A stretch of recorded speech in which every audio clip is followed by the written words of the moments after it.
my father worked as an ad executive for Kellogg's. My mother was a stay-at-home mom. She was also the den mother for my Cub Scout troop. But she did a lot of other things too, you know? Oh, she was a great cook. Man, I loved her goulash. I was an only child, and I was never beaten or inappropriately touched by a stranger or anything like that. I mean, our house was sort of like growing up in the Brady Bunch house, except for all the Kens. And we didn't have a housekeeper or anything, or a second floor. When I say it was like the Brady Bunch house, I guess I mean more in terms of the atmosphere, you know? It was pleasant, angular. My father had this Tang fetish, you know, the orange drink. It's powdered. You mix it with water. He was born with these webbed feet, and I feel that the massive amounts of Tang he consumed help him escape, you know, to another world, away from the torment of his deformity. He's retired and lives in Skokie now, and he's got type 1 diabetes. My mother was of Irish descent, but not a drunkard. She was what some might call, morbidly obese. She weighed maybe 150 pounds, and she had these great big tits. She had these huge tits. She got the gay cancer and died when I was 15. She had these great big tits. And that was right around the time when I started getting into all this weird stuff, you know, hanging with the wrong crowd, heavy metal Ronnie James Dio types, and goth kids, you know? I was going through a phase at that time where I was beginning to grow a bunch of unwanted body hair. I grew a ridiculous amount of unwanted body hair in the summer of 1985 between like 7th and 8th grade. I mean, I had so much hair that people in society began to call me Teen Wolf. But you know, back at the time, I was a big fan of Michael J. Fox, you know, Family Ties, Back to the Future, you know?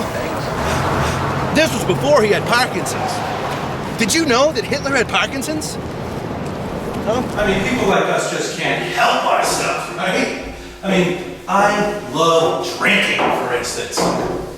And Twinkies. Twinkies! Oh, and the smell of gasoline. The Beatles' White Album. Brazilian coffee, fine Italian shoes. Only slip-ons, though. And I am addicted to dirty sex. With women, you know, I'm not gay, you know. Oh, dark chocolate with almonds. Oh, but everybody loves that shit, right? Right?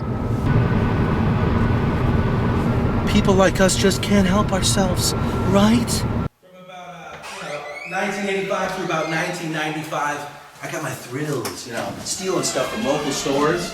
I mean, it was nothing major, you know. I didn't hurt no one. You know, usually beer. A 40 ouncer here, a tall boy there. Oh, then I began to steal remote controls for TV sets.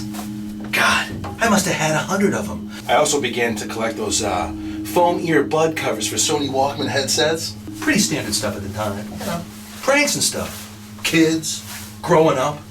Once the internet came around in, what was it, about 1995 or so, things got really bad. I hit rock bottom. I got really into the drug scene. Opiates mostly. Oh, my manager at Burger King got me addicted to cocaine sex.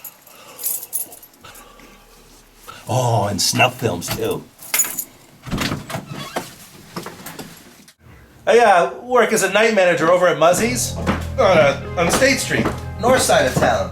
Home with a Duca rib sandwich. You should stop by sometime. I could probably give you my discount. The last girl I went out with had cerebral palsy. I met her at my friend's 39th birthday party. I promised him that I'd keep it cool. But on the way to the party, I downed a whole canister of Vicodins. I forgot to mention that I'm kind of shy. Anyway, I guess I ended up spilling my drinks on a bunch of people and pissing myself and embarrassing my friend. But when I woke up the next day, I discovered that I had hooked up with this Tina chick. I ended up breaking Sunday bread with her and her parents, wearing nothing but my Fruit of the Loom underpants and my red babushka. But she couldn't ski worth a shit. So I had to break up with her. God, I feel like I've been talking all night. I mean, I get real chatty when I'm with women.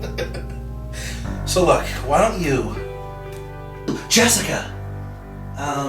You said you were into Neandro... It's necrophilia.